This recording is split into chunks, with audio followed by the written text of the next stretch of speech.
Hi. Good morning, everyone, and welcome to session 6 on financing the blue economy. So I'm Yasmin Hafiz from SOAS, University of London, and Risota and Mo. And it's a pleasure to moderate this discussion as it's one of the region's most urgent challenges, how finance can enable credible and resilient blue economy pathways. So as someone with more experience on social and environmental and ecological aspects than finance, I'm very excited to learn today more about the finance policies, mechanism, as well as the challenges and the problems that arise. Behind every bankable blue economy project lies a tension between profit and protection, between global frameworks and local realities. So our aim today is to ask how much finance is mobilized, but also whose priority it serves, and how outcomes are verified, and how community and ecosystem benefits. So it's my pleasure to have the speakers today offering distinct lenses on the puzzle. So we have Mr. Bradley Todd, Mrs. Anoud, and Engineer Mohammed Kamal.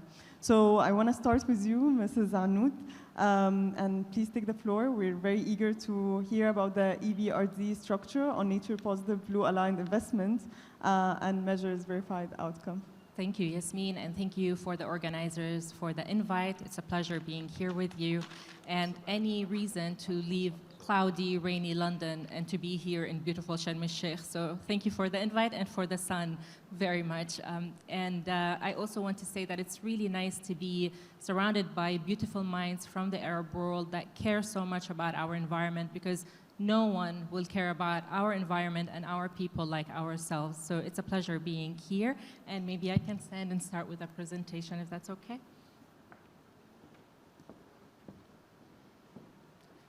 So we've been talking a lot about the academic research and the work that a lot of scientists and experts have done in the field. And mine is a bit shifting to the financing of all this work. My work has been focused on nature finance and policy at the European Bank for Reconstruction and Development. And the European Bank is a multilateral development bank that is focused on developing in different countries of operation, including more than 40 countries around the world. So we talked a lot about the blue economy, and I think something that we haven't talked about all the components that are in the blue economy, because we have wastewater treatment, we have tourism, we have ports, we have numerous opportunities in the blue economy that we don't usually talk about. And that's why, for example, actually, the question that came up about academically speaking, do we just focus on marine biologists or creating jobs for certain people or certain degrees? And the answer is no. I'm not a marine biologist myself. I come from a finance and policy background, yet I'm working on nature finance. So I look at transactions and projects and see how I can combine nature into them. And one thing that's important to say is that nature finance, conservation, and economic development should be hand in hand. They're not in competition, and that's the issue that we face. We think about الوظائف and how we need to create jobs, but we think that if we look at conservation of the environment, it means that we'll not be able to develop economically as well as we could do. If we could move one slide, please. Thank you. So EBRD, as I said, is a multilateral development bank working on more than 40 countries. And in the Middle East, we work on Egypt, Jordan, Lebanon, Morocco, Tunisia, West Bank, and Gaza. And most of our investments are in the private sector. So تقريباً 75 to 78% of our investments are in the private sector. If we can go next. So as I said, I'm an expert of nature finance, but as you can see, the blue economy is an integral part of nature finance, because we talk about blue-green infrastructure, we talk about pollution prevention with circular economy, and we also talk about primary production and nature governance. So this is most of the work that EBRD is focusing on when we talk about nature finance, and this is why I'm here with you today. So how does EBRD financing work? So our financing, we always say it's a toolbox of offering. It includes financing package, which is usually loans, equity, and guarantees. And it includes capacity building, and this is where we work with consultants, work with our clients on project preparation, feasibility studies, implementation support, and such. And then we have the third component, which is the policy advisory work, and that is focused on regulatory or legal framework, institutional framework, or sector competitiveness.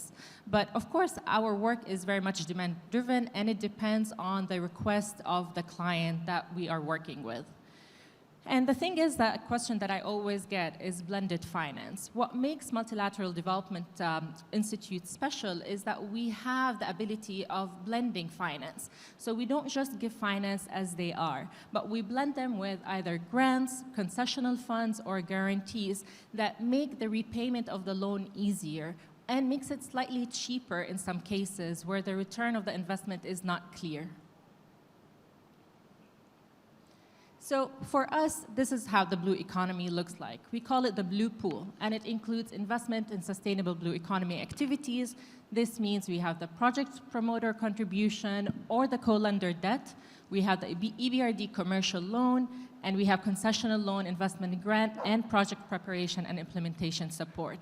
All this work, of course, is supported by donors fund that allow us to do the concessional finance, including the guarantees and such, and gives us an improved ecosystem outcomes, because when we look at these investments, we look at them as from an ecosystem perspective rather than just individual investments. So challenges and opportunities, just very quickly, of course, the challenges are numerous. There are market barriers, there are market failures, and market barriers include capacity and technical barriers, which I'm not going to bore you with. We've heard a lot about from in the past and yesterday and a little bit today. But then there are also one thing that I want to say, which is prioritization. Priority given to more immediate concerns, and that's an issue that we face. And actually, I just have a quick story to share with you. I had a meeting with a client who was a mayor in our countries of operation. And the mayor asked me about a project with nature component, and when I gave him the timeline for implementation, for monitoring and evaluation, he looked at me and he's like, you know, I will be dead by then, right? إنه أنا ما رح أكون عايش أشوف هذا الانvestment وهذا التطوير عم بينعمل. And he was right, to be fair to him, but at the same time, this is the nature of these projects. They have a much longer period of time, and I understand sometimes we look for little wins when we actually are looking for something more long-term.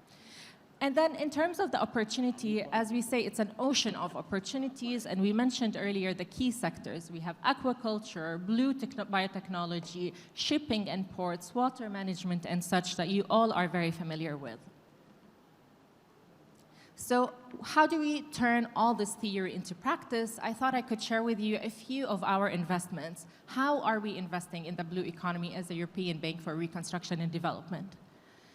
So as a Jordanian, I will start with my country, Jordan. We have our investments in Aqaba and Ayla Oasis. EBRD investment, this is actually the second investment, and we have colleagues here from ASISA and from the research for marine research in Jordan. They could tell you much more than I would about this project.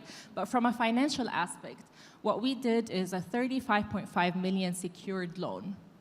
And then we combined a grant to it, and actually I have it to be confirmed, but it was just confirmed this morning. So we have a grant of 300,000 to implement it. And how does that work? The project achieves the following. It's sustainable tourism. It is not just big, unlimited resorts. We are shifting to more boutique, to more intimate, to more personal experiences while you're touring a country, and not just on a massive scale. And we are looking for sustainability as well as users. And for this project, we have support for EDGE certification, so the building is green, which is already fantastic. We have inclusive, which is first work-based learning program to support tourism, which goes back to the point that was raised, what sort of trainings do we provide? And what my favorite part of this project is that coral conservation work. So what we're doing is that we're working to increase the coral conservation by the coral species by 240% in Aqaba in the Red Sea. And the second project is in Egypt, given that we're hosted here in Egypt. It's the Kitchener Drain. It's a solid waste. And you might say, why is it solid waste, a blue economy investment? But at the end of the day, when we're not dealing with wastewater or solid waste, they all end up in the Red Sea or in the oceans. So this is the problem that we're trying to also solve.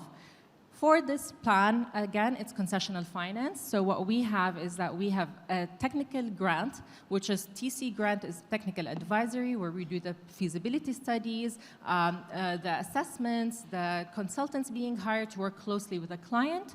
And then we have a grant from the EU, and it's 3 million. And then the EBRD loan itself, 79 million. And as you can say, the project achieves that we have environmental conditions that include ocean pollution reduction. This way, الفضلات والأوساخ ما عم تنزل بالبحر الأحمر، بتتكرر قبل ما ينعاد تدويرها.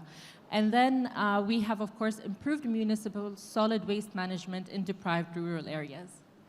Sorry, and this is another project, Gulmim wastewater in Morocco, and you have the investment plan as well here. But I'm being told that I need to wrap up, so the other things we can talk about later on when we're presenting.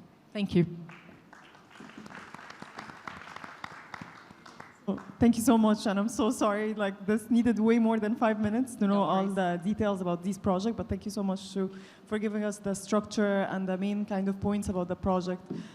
So next we have Mr. Bradley. I think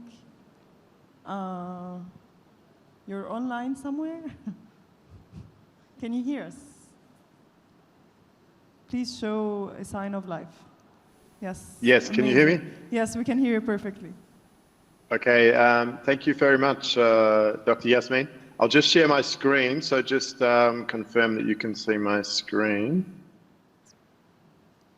Okay, we'll go to entire screen. Yes, share here. Yes, we can hear it perfectly. If you can make it full screen. Yes, yes, coming. That's full screen now? Yes. Can you? We can see also the other slides. So if you can. Yes, it's full screen on my. Is that correct now? Can you end the slideshow and then just make it larger, if that's a possibility? Yeah. It's the same. It's okay. No. Let's see if that's working now. No, it's fine. Yeah, you can go ahead. Thank you so much. Okay, yes. Hopefully you can see my screen. Yes, greetings everybody, and thank you, Dr. Yasmin. My name is Bradley Hiller. I'm from Islamic Development Bank. It was nice to hear from Ms. Anoud from European Bank for Reconstruction and Development, which is one of our sister multilateral development banks. So I will have a presentation just for 5 or 10 minutes to give a very brief introduction. For the Islamic Development Bank, we've certainly done more in the yellow economy and green economy than the blue economy. This is an emerging space. But I think, as Ms. Anoud mentioned, many of the activities that we undertake on the land obviously have impacts ultimately on the ocean. So we'll talk a little bit about some of that, and then some of the innovative financing modalities, including Islamic finance, that we can access to support green, blue, and yellow economy activities. So just a very brief introduction to the Islamic Development Bank. We're a multilateral development bank. We have our headquarters based in Jeddah. We have 57 member countries across the Middle East, Africa, Asia Pacific, South Asia, Eastern Europe, and South America. All of our financial transactions are in compliance with Islamic law, Sharia compliant. And we have a regional distribution across many of those areas, across multiple sectors as well. Currently, our organisational strategy includes components on driving green economic growth, and this is supported around 2 key pillars, one which is around green, resilient and sustainable infrastructure, and the other around inclusive human capital development. Climate change is a cross-cutting issue for us, and many issues around resilience building and environmental stewardship will remain important for us as we look forward to the next 10 years. I just wanted to mention that we support the SDGs and many of the Rio Conventions. People have probably heard of the 3 Rio Conventions on nature, climate and desertification. And I think one thing here that's very important is we've seen very strong recent leadership. 3 of the last climate COPs have been in Egypt, United Arab Emirates, and Azerbaijan. And the last desertification COP was in Saudi Arabia. And just last month, we saw the IUCN World Conservation Congress also hosted in the UAE. So there's been really strong leadership from the region, which I think is positive. Just looking at some concepts. So as a multilateral development bank, obviously, one of the main areas of business for us is lending and financial support, but we also play an important role around technical assistance, knowledge generation, and capacity building. So I just wanted to touch on the concepts of yellow economy and just land transition briefly. So the yellow economy, we know that this is an important part of the MENA region, and there's a lot of opportunity for us to build capacities of people and to fast-track economies. One thing that I just wanted to draw attention to was the Yellow Economy Global Initiative, which is led by the ITC ILO, International Training Centre for the ILO. And this aims to foster job-rich growth and decent work to seize new opportunities in desert economies. And currently we're almost through a 3-part webinar series, which has covered desert agriculture and just land transition, which I'll talk about in a moment, desert tourism and cultural heritage, and water management and renewable energy. So you can see that these relate to many aspects of the economy, but also things linking to the blue economy as well. We've done quite a bit of work in this space. Looking at just land transition, why is this important? And I'll explain what it is. We know that dry lands cover a large part of the global area. They're home to 1/3 of people, but many are already degraded, and this problem is getting worse. In terms of rationale and potential benefits, we know that, for example, women constitute half of agricultural workers globally, but own less than 1/5 of land. And we also know that agriculture employs more than 1/4 of the global workforce, which is far greater than less than 2% for energy. So if we look at a just land transition, many people are probably familiar with a just energy transition, where we see communities going from, say, coal-based to renewables. But what would a just land transition look like? And this could be very relevant for many areas in the MENA region. And we know that this is also closely linked to the blue economy, as discussed. So we've written some work on this with other colleagues from UN agencies and various other institutions. And we think that the just land transition can be a shift to inclusive economies and societies that are fair, equitable, inclusive, and sustainable, that reduce inequalities and poverty, and that uphold the human rights of communities affected by environmental degradation, and to implement response measures needed to address that. So this is something, again, which is tangential to the blue economy, but we think is really critical. Some areas of focus, again, linking to the blue economy, could be around more sustainable cities and urban development, achieving land degradation neutrality, transforming food systems, and enhancing resilience of land and water resources. We wrote a paper for the T20, which is the G20 think tank, around new norms and standards, governance. Here we're focusing on financing, so we're looking at sustainable public and private financing.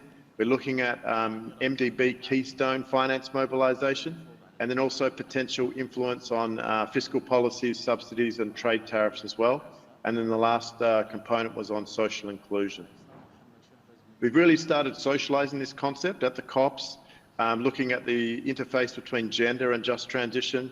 We've done work with ILO looking at quantitative modelling of, if countries meet their climate targets, how will this create jobs in the economy and how will this reduce jobs? So this covers the green, yellow and blue economies. And also we'll discuss this at Just Land Transition at COP30 coming up in 1 or 2 weeks. Now we shift to green Islamic finance and climate finance. About 2 or 3 weeks ago, the Islamic Development Bank launched a €500 million green sukuk. Green sukuk is the Islamic equivalent of a green bond, and we have a sustainable finance framework which was updated in July this year, which can help us to issue green sukuk. What green sukuk does is bring in private sector finance for public sector goods opportunities. And you can see some of the areas of potential proceed use here around sustainable water and wastewater management, which Ms. Anud touched on, linking that to the blue economy, but also environmentally sustainable management of natural living resources and also climate change adaptation. So to date, the ISDB has issued almost $6 billion in green and sustainability sukuk, and many more times in conventional sukuk as well. So the green and sustainability side is really starting to scale up. The actual issuance in the London Stock Exchange was 5 times oversubscribed. So this shows that the private sector is interested to become involved in some of these activities. We're also working with various partners on enhancing Islamic banking for climate action. We're working with the UNDP, I understand some colleagues are there in the room, on takaful, which is Islamic insurance, and building the financial resilience of vulnerable stakeholders to climate and non-climate related shocks. And we're also launching a report on Islamic climate finance at COP30 around various types of Islamic modalities which can be used to enhance climate support as well, which is linked to blue, yellow and green economies. We also work with external sources such as the Green Climate Fund and others to help build resilience as well as mobilise bilateral funding as well. In the region, we work very closely with the Arage Coordination Group, which colleagues may be familiar with. So we've had many different pledges recently at the COPs, the most recent being at COP16 to combat desertification and land degradation. And we know AgFund, which is a major organiser of this conference, is a major player in that as well. Just the last couple of slides on nature finance and upcoming initiatives. The multilateral development banks work very closely as a community or a network. So we issued a joint statement on nature, people and planet. We've also developed common principles for tracking nature positive finance, which includes many activities around the blue economy. At COP30, we'll be launching nature finance methodology. And at ISDB, we'll also be launching a joint knowledge product with UN Habitat on nature-based solutions in the Arab region, which again is very much linked to these ideas. And one thing I think is that we have very well-established climate finance methodology. And just in September this year, we announced that MDBs jointly supported $137 billion in climate finance. So if the methodologies and the principles and some of the statements that we're making for nature can help form the foundation, perhaps in 5 or 10 years' time, we can also be reporting potentially on nature finance numbers as well. My last slide, there's some big upcoming initiatives at the interface of green, yellow and blue economies in the region. Middle East Green Initiative is proposed to be the world's largest landscape restoration scheme, sequestering a significant potential of global greenhouse gas emissions. And there's also various other things around water resilience and also the COPs will help continue some of this momentum. So I think it's a really important and interesting time for the region. And I think there's lots of opportunities to help take this forward in terms of the green, yellow and blue economy. I'll stop there. Thank you so much. Thank you so much. Thank you so much, Mr. Bradley, and I'm really glad the technicality allowed us to hear you perfectly and without any glitches. And thank you so much. I think it flows really nicely with Mrs. Anoud was saying as well on the investment mechanism and all. I'm really excited to hear from Engineer Mohammed Kamal, who's going to talk to us about the multilateral environmental funds discussions. مساء الخير. أنا هتكلم بالعربي فأنا I'm really sorry Bradley. I hope you can slightly translate since you're based in Riyadh. إن شاء الله تكونوا بخير. أنا البرزنتيشن بتاعتي مختلفة شوية. إحنا البنوك اتكلمت. المجتمع المدني بقى ممكن مثلا يدي نظرته عن السياق التمويلي. البرزنتيشن هتركز على 3 أبعاد. في بعد من الأبعاد هو اللاندسكيب التمويلية شكلها عامل إزاي، والبعد الثاني مركز على الاقتصاد الأزرق أو الاقتصاد الأزرق في السياق التمويل المناخي عامل إزاي، إيه اللي المفروض نركز عليه، وإيه التحديات، ويمكن تركيزي على التحديات. فلو نقدر نعرض البرزنتيشن. أنا دخلت في الموضوع على طول. البرزنتيشن دلوقتي متقسمة ل3 أجزاء. اللي قدام حضراتكم ده دلوقتي تبسيط للتمويل. إيه التمويل اللي موجود للمناخ، يعني كلايمت فاينانس لاندسكيب شكلها عامل إزاي. في الأول في الأساس أنا عندي تمويل خاص، يا إما من جهات استثمارية الغرض منها أنها تستثمر في مشاريع لازم يبقى فيها عائد ربحي، أو من جهات خاصة بتوفر منح. دي بتكون عادة جهات بتوفر منح برضو بشكل بايلاترال أو بشكل مباشر مع جمعيات مع حكومات من غير أي قيود حكومية. وأخيرا بيبقى فيه قروض ولكن من بناء بنوك قطاع خاص. ده تمويل خاص. التمويل العام او الببليك فاينانس، وده هيكون جزء من تركيزي وهو مهم جدا. يمكن اتكلمنا فيه في البرزنتيشنز اللي فاتوا، ركزوا على نوع من الببليك فاينانس. اولا احنا عندنا نوع المنح، وده الجزء اللي الحكومات بتسعى انها تاخد منه جزء اكبر، وعندنا القروض. تمام. فبنك زي الBRD بيوفر قروض، بنك زي البنك الاسلامي، البنك الدولي، بيبقى الغرض الاكبر انه يوفر قروض، والقروض دي بيبقى عليها قيود وبيبقى عليها انترست ريت. 3 هو الطرق البديله. ايه هي الطرق البديله؟ هي عاده بيبقى فيها نوع من الخلط. يمكن المثال اللي انا حاطه هو الIFC بيشتغل مع القطاع الخاص، بيوفر قروض ميسره لتيسير عملهم لو هو عايز يعمل نقله خضراء في البراكتسز اللي موجوده في البيزنس نفسه، او عايز يوفر نوع بديل من العمل نفسه يبقى sustainable environmentally compliant الى اخره. السندات بيتم تعريفها كجزء من البلندد فاينانس، وفي تبادل الديون، وفي انواع مختلفه من تبادل الديون. اللي ما يعرفش الديت سواب سريعا جدا هو ان بدل ما مثلا البلد تدفع الدين اللي عليها لدوله اخرى او لبنك، يتم استثمار تكلفه الدين في نشاط اخر. عندنا 3 لاندسكيبس اساسيه تبسيطا جدا للتمويل المناخي، والتمويل المناخي مع التمويل البيئي هو في تشابك كبير جدا ما بينهم. الصناديق زي صندوق مثلا زي الجرين كلايمت فاند ثيماتيكلي مركز جدا، بس الجاف كصندوق الجلوبال انفايرمنت فاسيليتي هو صندوق بيمول انشطه مناخيه، انشطه في حمايه التنوع البيولوجي، انشطه في الاقتصاد الازرق.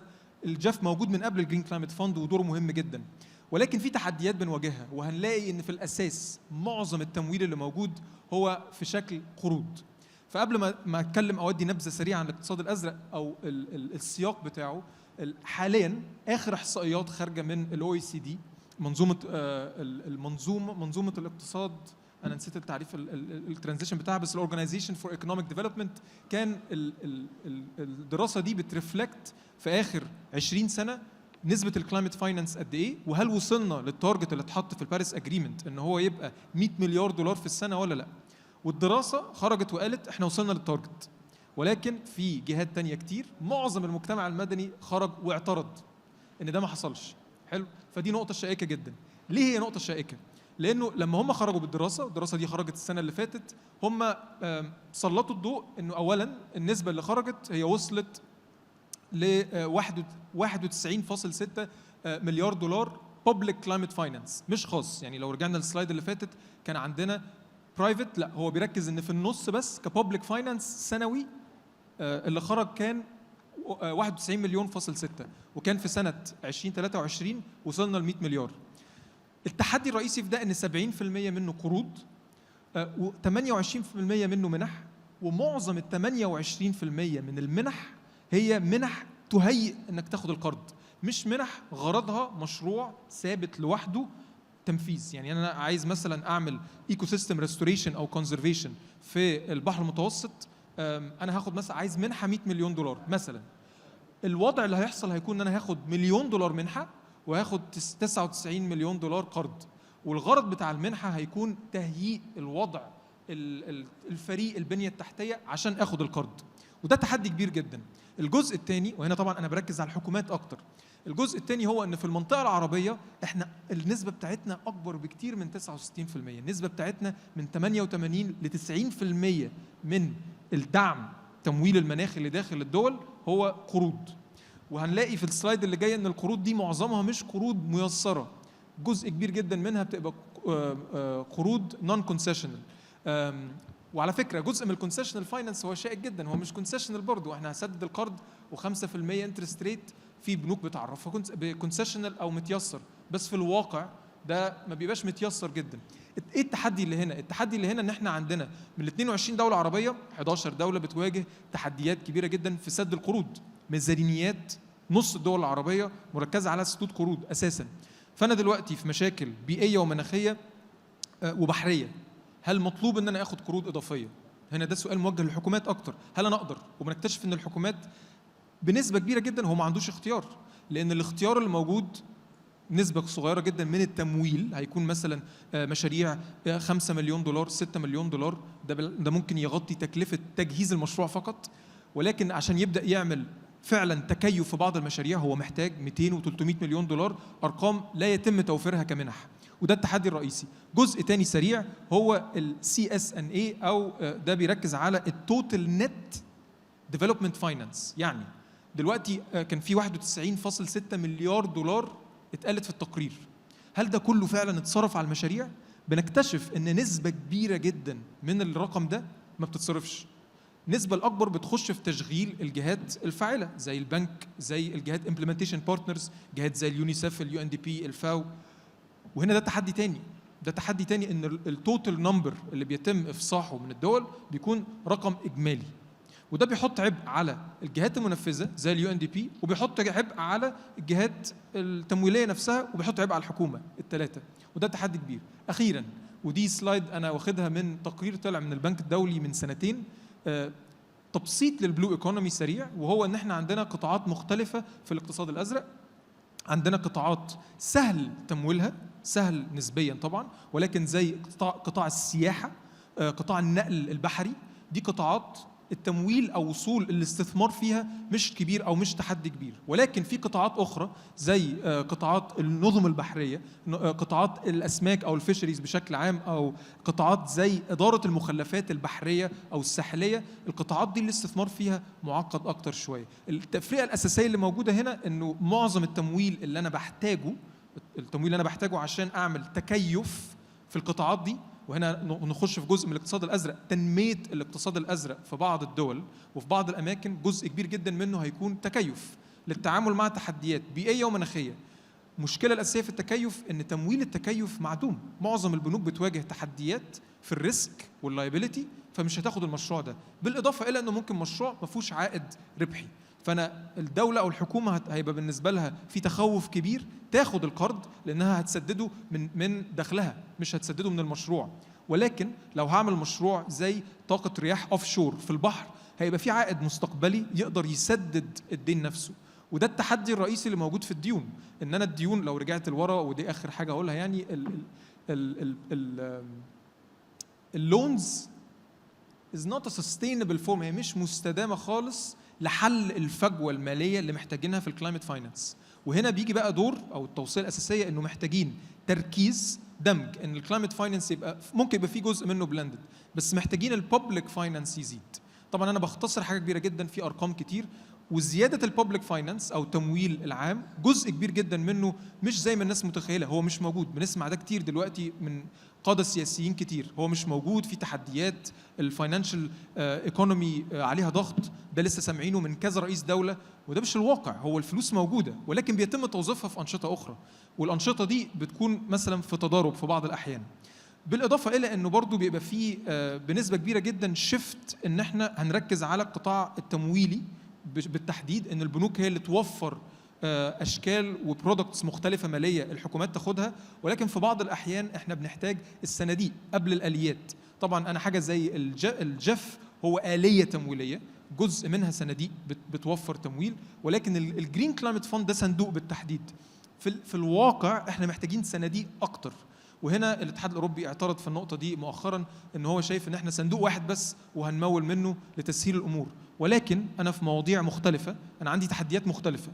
هل واقعي ان انا امول نفس التحديات المتعلقه مثلا بالخساره والضرر تحت الجرين كلايمت فاند اللي هو المفروض يسرع تمويلات متعلقه بالميتيجيشن والادابتيشن، في نفس الوقت انا اوريدي عندي ادابتيشن فاند، بس في قيود كتير جدا في الادابتيشن فاند، في متطلبات كتيره جدا للببليك فاينانس اللي بيكون مطلوب، فبيحتاج من الدول انها يبقى عندها جهات منفذه، والجهات دي تبقى تبع اليو ان زي اليو ان دي بي، يبقى عندها جهات حكوميه اكريديتد، وان الحكومه تحط 7 قدام 1. يعني الحكومه هتحط تقريبا 90% من الفند، وهو هيجي يحط 10%. فده برضه بيحط تحدي تاني، بيخلي الحكومه تفكر مرتين، هل انا عندي الامكانيه اني ادخل ميزانيه قدام ال10% اللي انا محتاجها من الجف او من الجي سي اف وما الى ذلك. دي نبذه سريعه، وممكن ارفلكت اكتر في المداخلات بعد كده عشان ما اطولش عن كده. شكرا.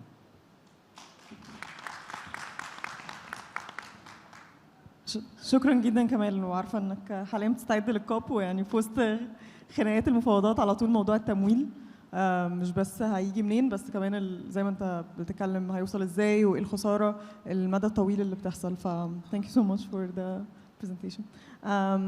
Yeah, so now I have like a question for the three of you actually, because I'm very interested in, like, since the public funds in development, there's an issue of shortage and there's a development crisis that is happening, and there's also a struggle with the loans and the issues of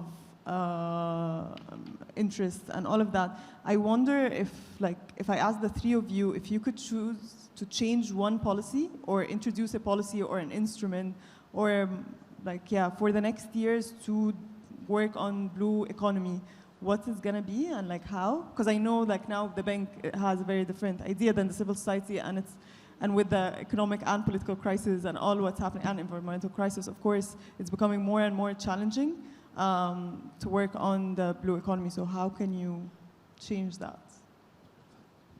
Thank you for the question and for your presentation and Bradley's presentation online.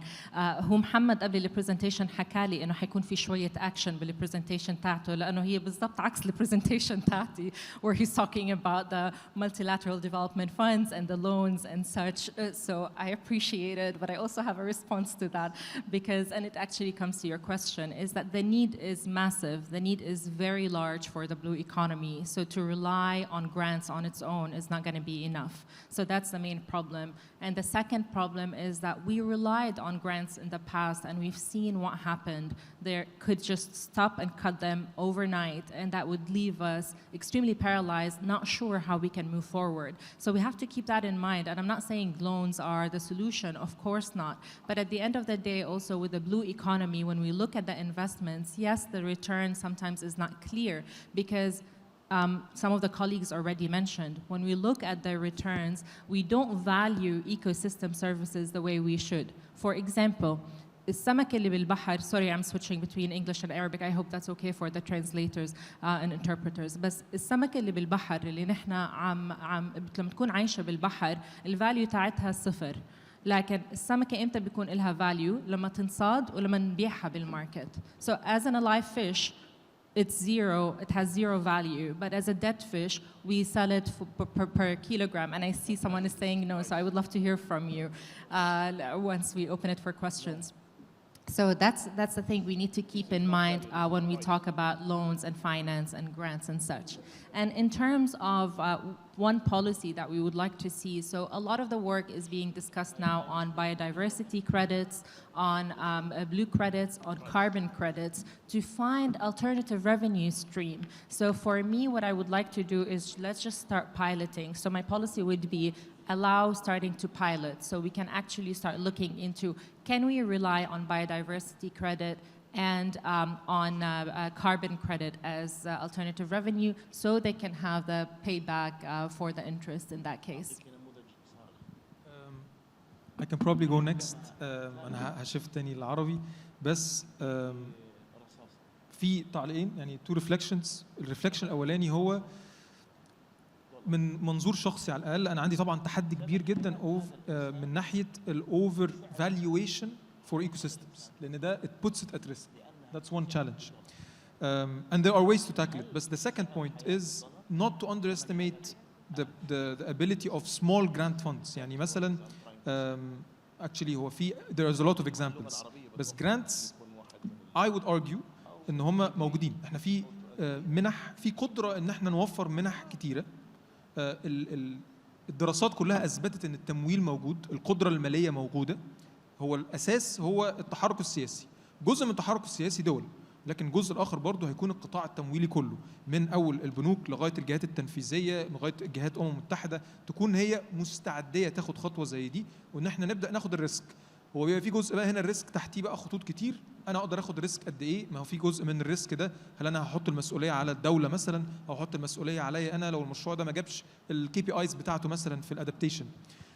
بس أنا في وجهة نظري مع التشالنجز اللي موجودة، لو هرد على السؤال one policy to change أو يعني سياسة أساسية تتغير، أنا في تصوري يعني أنا طبعا جريت شوية ويمكن كان في أجزاء كنت عايز أغطيها، اللامركزية في التمويل بالذات المنح، وبالذات لو بنتكلم في الاقتصاد الأزرق وفي الاقتصاد اللي المفروض يكون climate resilient أو في مرونة في التعامل مع المناخ، لازم يكون في آليات مشاريع ومبادرات بتوفر تمويل لا مركزي. واظن الEBRD ده كان example to decentralized financing بس grant based financing. واظن في اكزامبلز، انا ممكن ادي اكزامبلز سريعه. انا شخصيا احنا اشتغلنا على اكزامبل زي ده، انه يدعم مشاريع، انه يبدا يوصل للتمويل فيبقى كلايمت يعني فاينانس ريدي وياخد تمويلات تانية. احنا اشتغلنا على المختبر العربي للتكيف المناخي، وده كان بتنفيذ جرينش ستيب تو فيوتشر والشبكه العربيه للمنظمات الاهليه، وكان في كذا مشروع. وكان التركيز ان المشاريع دي اولا توصل لمرحله من ان فكره المشروع ادابتيشن فاليديتد، ده الفكره الاولانيه، والجزء الثاني بعد الفاليديشن ان ده مشروع تكيف محلي فعلا يقدر يعمل فرق كبير، ازاي نبدا نلاقي التمويل. واكشلي ده جزء واجهنا فيه تحديات، ان احنا نقدر نوصل لهم تمويلات صغيره وتكون جرانتس، يعني مش بطلب منه يسدد لي حاجه بعد كده، هو بيحاول يوفر خدمه للمجتمع بتاعه. فدي كانت تجربه. دكتور عماد طبعا انا يشرفني اكون مع حضرتك. اكيد انا لو اقدر اسلط الضوء على سمول جرانتس بروجرام كمثال، هو مش بياخد مثلا ميزانيه ال 100 مليون دولار، بس هو بيقدر يوصل لمجتمعات كتير. ومعرفش حضرتك تحب تسلط الضوء على ده، لان انا اظن ده مثال لطيف برضو فور decentralized value provision. تحب تاخد مايك دلوقتي؟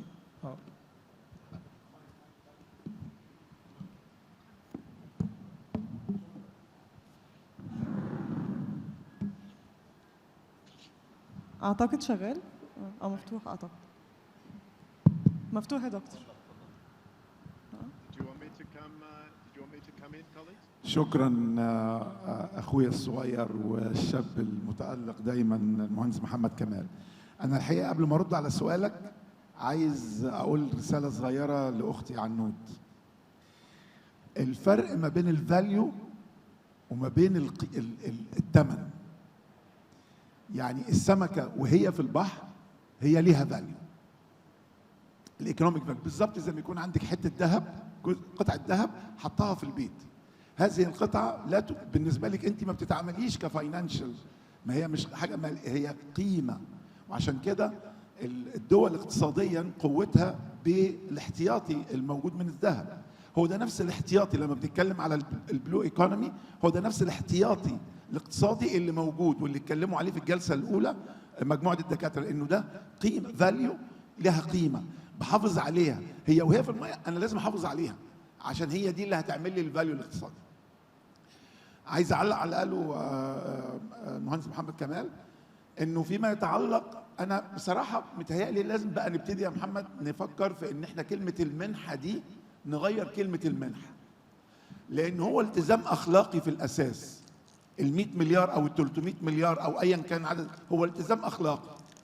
لما بدانا نتكلم عن البيئه زمان، وكنت لسه بحكي لسياده النائب انه سياده العين، كنا بنقول ان الملوث يدفع الثمن. كانوا بيعلمونا الناس اللي عندها فلوس بتقول لك الملوث يدفع الثمن.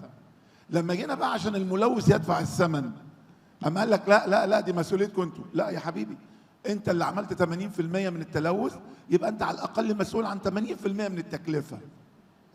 فلما تعطيني هذه التكلفه ما تقوليش بقى دي منحه، ده الالتزام الاخلاقي بتاعك، ده التزامك الاخلاقي تجاه ما كلفته او كبدته للبشريه وللطبيعه، فده مش منحه. كلمه المنحه بقت كانه حد بيدي، يعني انا اسف يعني في التعبير، انتوا فاهمين طبعا، لازم تتغير الكلمه دي. اللون واضحه، لون يعني عليا مسؤوليه، وطبعا كل النسب كانت في اللون. واللي حضرتك ما قلتوش قوي في كلمتك يا باشمهندس محمد كمال، لما بتقول الاعداد للمشروع، الفلوس دي كلها بتروح للمكاتب الاستشاريه، معظمها جايه من الدول اللي عملت التمويل. فانت لما تيجي ترجع الفلوس تلاقي انه رجع تقريبا 99% او 98%، فبقى الحمل على العبء تاني على الدول الناميه اللي هي متكفله.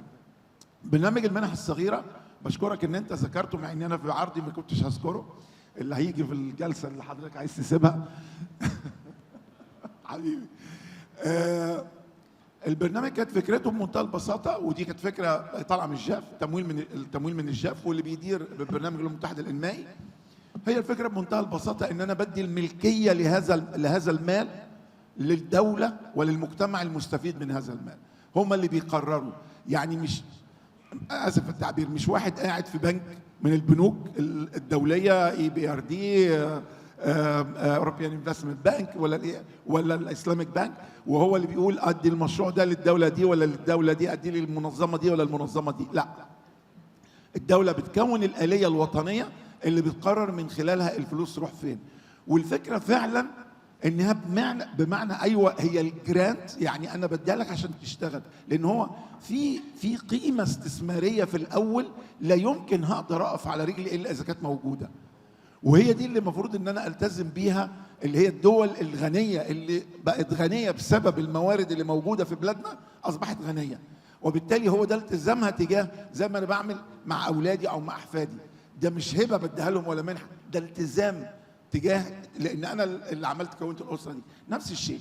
فعشان كده برنامج المنح الصغيره بيتبع المنهجيه اللي قال عليها المهندس محمد كمال، وبنحاول قدر المستطاع المبالغ اللي بتيجي كل 4 سنين لا تتعدى 2 مليون دولار في الاربع سنين، يعني بنتكلم كل سنه 500,000 دولار، مبلغ يعني ساعات مؤتمر واحد ممكن يتكلفها عشان تدعو بعض الشخصيات، لكن بنقدر نحرك بيها تجارب صغيره جدا بتاخدها الدول وتقدر تعملها على المستوى، وبنثبت بالتجارب الصغيره ان احنا ممكن نتحرك في المجال ده بشكل اوسع، لانه في الاخر لازم تكون بروفيتبل. يعني حتى اللون اللي بيتاخد، لو خدت اللون اذا ما كانش المشروع هيحقق عائد سواء مباشر او غير مباشر، يكون اللون ده عبء على الدوله وبعد شويه هيتوقف.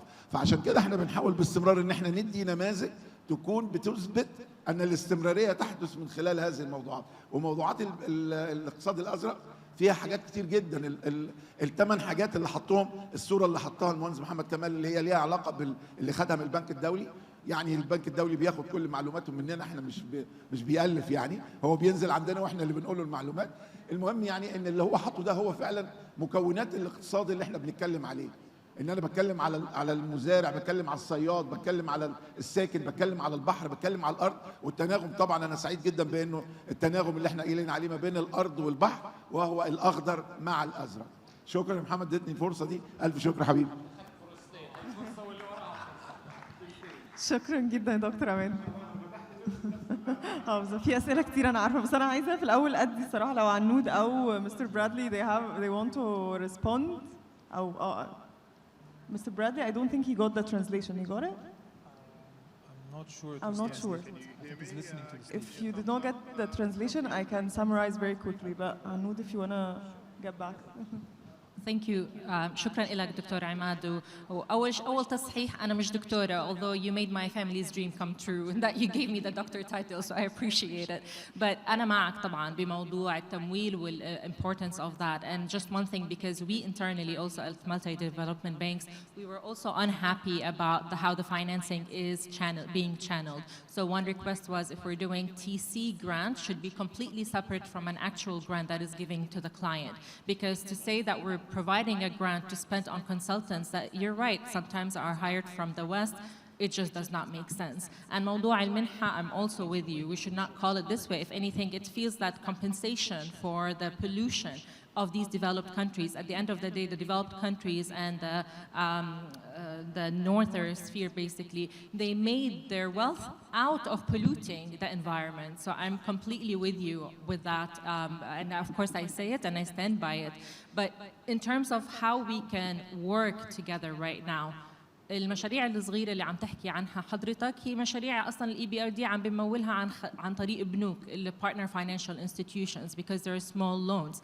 The big loans that we're talking about when it comes to 5 million and more, an example that I gave, for example, if it's Ayla Oasis, and as I said, EBRD, 78% of our investments are in the private sector.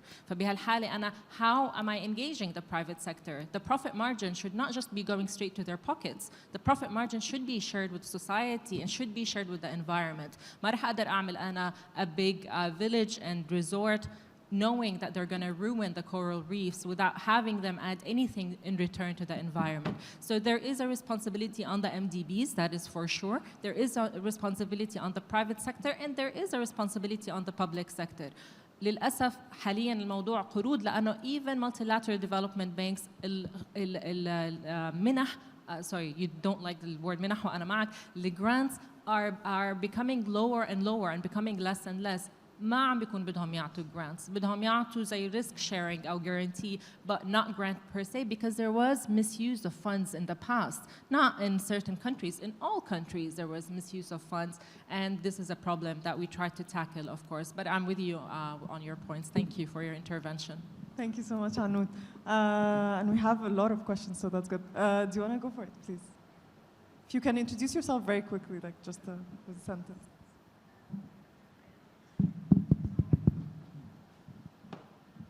Thank you so much. A very interesting panel, and I think I'll just have a few intervention in terms of. My name is Fatma Sheikh. I'm the Secretary General for the Arab Bank for Economic Development in Africa.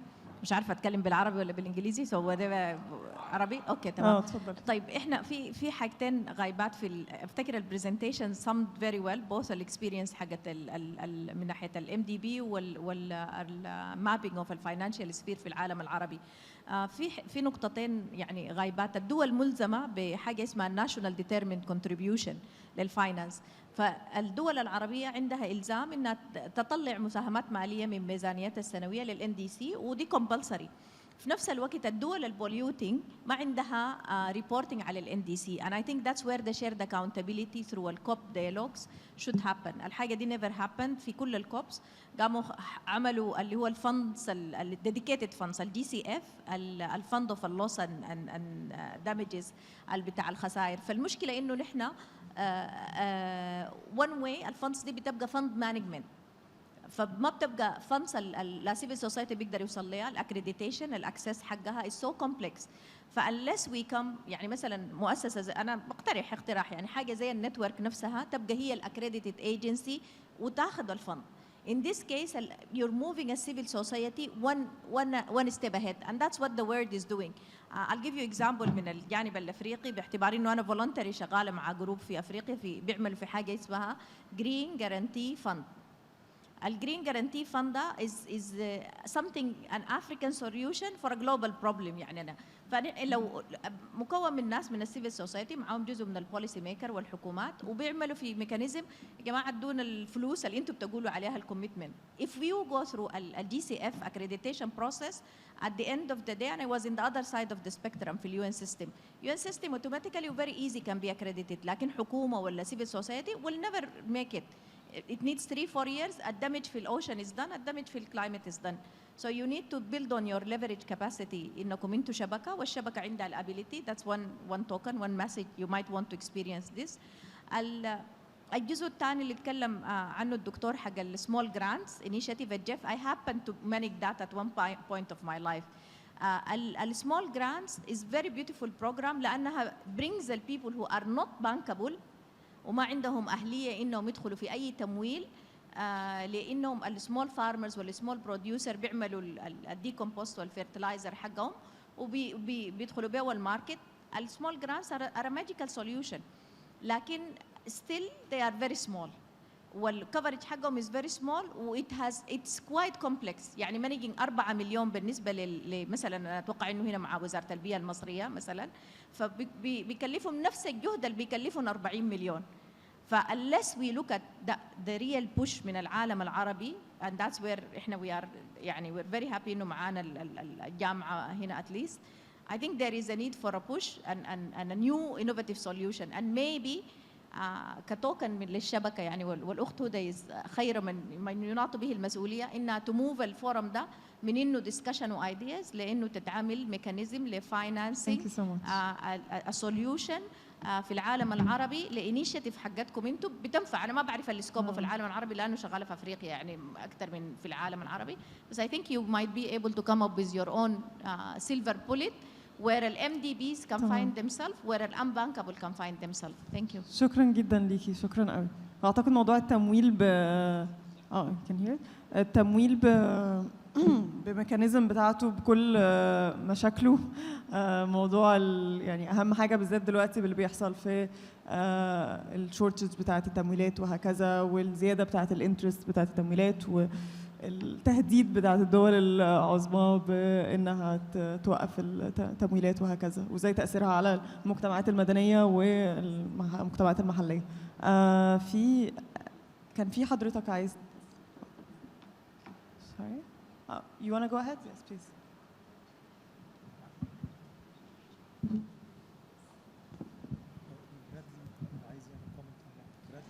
هو سريعا الزملاء يعني اتكلموا في الجزء بتاع السمكة وقيمة السمكة. بس هضيف هي فكره فعلا الفاليو اللي كانوا عليها الدكتور بتتحول لفلوس وحاجه مور سستينبل بكتير، مجرد ان هي بتتحول لمنتج سياحي. ده مثال بيطبق على البحر الاحمر. وفي الامثله اللي هي في السمك ككاتش حتى برضو لو ما تمش اداره الموضوع ده وبقى فيه سستينبل يوز او فيشري بطريقه سستينبل اللي هو الكاتش اللي اتكلم عليه دكتور محمود، برضو في النهايه هتيجي تاثر على في السايكل كلها على النوع الثاني من الاسماك اللي بيبقى كمنتج سياحي. وعندنا المثال هنا في البحر الاحمر سبب اساسي من زياده ما يسمى بالهجمات، احنا ما بنحبش احداث اللي هو القروش مع البني ادمين، كان سببها الاساسي عدم اداره الصيد، ان هو يبقى في صيد مستدام او الصيد الجائر اللي خلى الاكل للسمك قل، فبدا يحصل فاثرت لي على حاجه شكل تاني من النون كونسامشن يوز اوف ناتشورال ريسورس. ده جزء وتحدي كبير جدا، واحنا دايما بنتكلم على الجرانتس او الفاندنج او الكلام ده كله. تحميل اليوزر المستفيد الاساسي اللي هو سواء التورست او زي ما حضرتك قلت الفنادق اللي هي اشترت اراضي وبتستفيد من الناتشرال ريسورس ده يوميا وبشكل كبير جدا، والبنوك بتمول الفنادق. طب ما تمام، اليوزر هو اللي يتحمل تكلفه الحمايه او الكونسرفيشن. في جزء مهم جدا برضو اتكلمت عليه اللي هو مساله الكومبنسيشن او اللي كان بيتقال في كوب باي فور دامج. الرعب من الموضوع ده ان هو يتحول لتقنين للدمج. طب انا بقى ممكن اعمل دمج وادفع ثمنه، دي كارثه، لان احنا بنتكلم مع مؤسسات يعني زي شركات بترول مثلا عندها بلايين البلايين، تقدر بقى ساعتها تشتغل وتدفع الدمج. فالبالانس بتاع كل النقط اللي احنا اتكلمنا عن نعمل بالانس زي نمانج، اعتقد كان في نقطه مهمه اتكلم عليها دكتور محمود حنفي اللي هي الكو مانجمنت، ان انا الاداره بتاعه الموارد الطبيعيه دي كلها تتم ما بين اليوزرز، ما بين الباحثين، ما بين جهات التمويل، يبقى في شكل من اشكال الاداره المستدامه متفق عليها، وساعتها التمويل هيبقى موضوع سهل جدا. شكرا. شكرا جدا. شكرا جدا. كنت حابه بس اعقب سريعا على اللي حضرتك قلته. اعتقد برضو الورقه اللي كنت شغاله عليها مع دكتور ساره ودكتور عدوي كنا بنحاول نتكلم على كمان فكره الاستدامه، يعني في حاجات المجتمعات تستخدمها كاقتصاديا انها علشان سبل عيشهم، بس مش بطريقه الاستدامه اللي هي بنحاول نبص عليها او كبروجكتس او كانفستمنت هتكون متشافه ان هي نيتشر بيس سولوشنز او هكذا، بس هي مهمه قوي ان احنا نشوفها وان احنا نفكر فيها وهكذا. والضغط على برضو المجتمعات المحليه ان هم يكونوا في استدامه معينه، او المشاريع مثلا المزارع السمكيه تكون معموله بطريقه معينه، او ان هو يكونوا بليمد على التلوث بطريقه معينه، برضو جزء من المشاكل الكتيره اللي بنتكلم عليها. دكتور او مستر برادلي, you had a comment if you wanna go for it.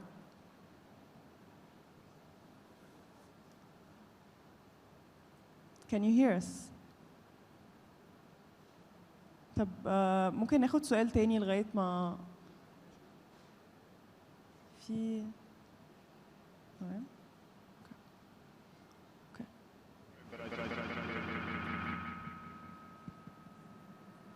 Can you hear me now? We can't hear you. Can you unmute your mic or?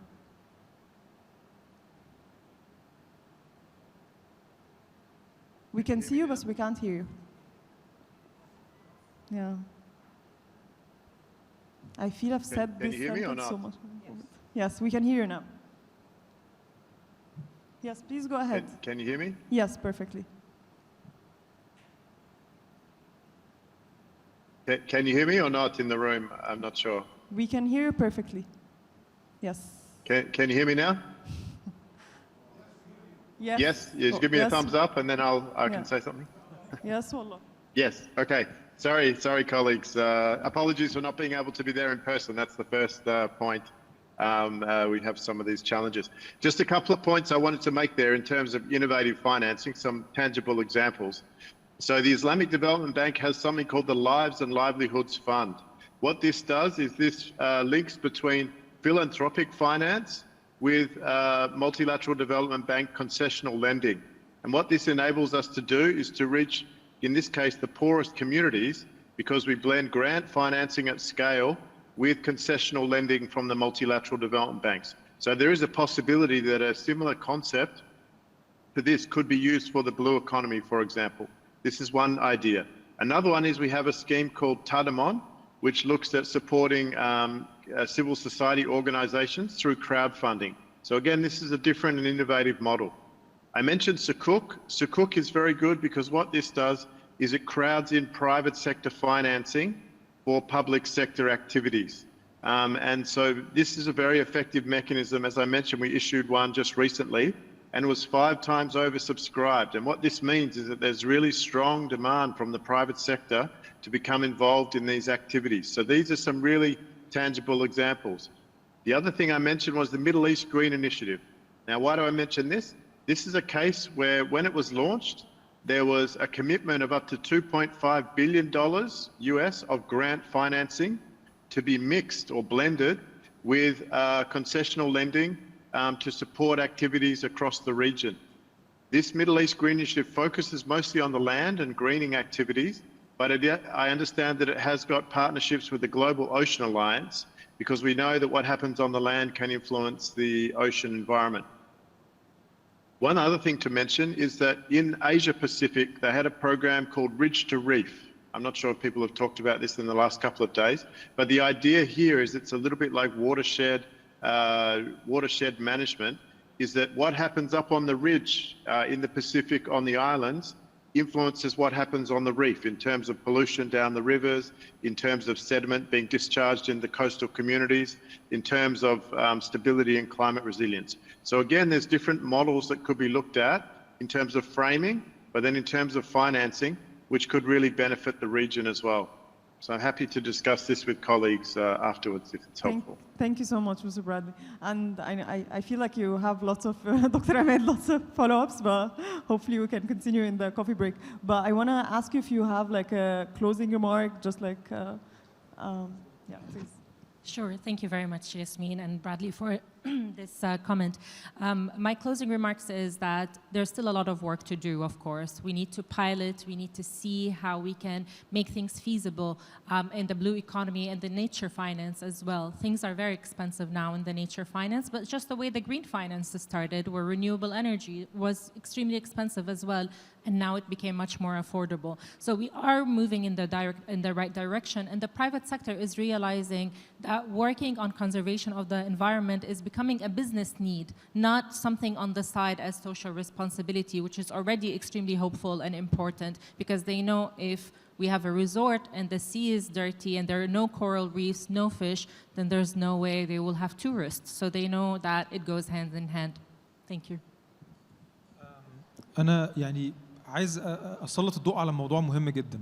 دلوقتي احنا عندنا اتفاقيات متعددة الأطراف كتير وفي تزايد. احنا داخلين مثلا في اتفاقية البلاستيك فيها شوية تحديات وجاية في دلوقتي إطار عالمي لإدارة الكيماويات. في فراشة بس موجودة. إطارة جات لي على طول التنوع البيولوجي بقى معيش معانا. الجلوبال فريمورك فور كيميكالز دي اتفاقيات جديدة لسه بتظهر. هيجي معاها صناديق التمويل بتاعتها. واكشلي جلوبال فريمورك فور كيميكالز او الاطار العالمي لاداره الكيماويات هيكون اول اتفاقيه طبعا مش الزاميه ولكن متعدده الجهات نفسها، يعني جزء من الناس اللي بتتفاوض مجتمع مدني موجود، والكول فور فاندز اللي موجود دلوقتي بيشمل ان الحكومات تقدم مع المجتمع المدني ومع القطاع الخاص مع بعض عشان ياخدوا جزء من التمويل، وده جديد، ده ما حصلش تقريبا في السياق ده قبل كده وتجربه جديده. المبلغ الاجمالي 300 مليون مش كبير، ولكن كتجربه يعني دلوقتي شكرا بنشتغل ان احنا نقدم على منحه زي دي، هيوفر فرصه انه من الجانب الحكومي هو شايف يقدر يوصل للمجتمع بسرعه ازاي ويشتغل على موضوع محدد جدا وفي شراكات صحيه جدا انها تكون موجوده. الجزء الثاني سريعا اوريدي خدت وقت كتير جدا، هو جزء توفير التمويل للمشاريع الصغيره. يعني انا لما جبت مثالين السمول جرانتس بروجرام والمختبر العربي التكيف المناخي، طبعا هو في جهات بتقدر تساعد توفر منح زي دي، بس دكتوره فاطمه مشكورا قالت جزء انه يبقى في مبادرات زي الجرين جارانتي كانيشيتيف، او انه يبقى في نوع من الدعم من جهه معينه هي اللي تقريبا بتاخد الريسك او بتيسر الاكريديتيشن بروسيس، لان الاكريديتيشن بروسيس شبه مستحيل. احنا كجهات ما بنشوف حاجه زي الادابتيشن فند لو انا مش عايز اليو ان ايجنسي هي اللي تاخده كحكومه مثلا وعايز جهه تانية حكوميه، مستحيل، صعب جدا امشي مع كل المتطلبات اللي موجوده. وده مش عداء لليو ان، بالعكس هو فكرته بس ان يبقى في طرق بديله لتيسير الاكريديتيشن، عشان ده قد يسهل وصول التمويل نفسه ويقلل التكلفه للتشغيل. شكرا. Thank you. شكرا أوي كمال. Thank you so much. And I feel like the finance is made to be technical and very complex not to allow such a discussion to happen. So like in order to like change the kind of situation that we're not satisfied with, we need to have more conversation between civil society, bank, and researchers. Thank you so much for organizer, and thank you so much for everyone who participated.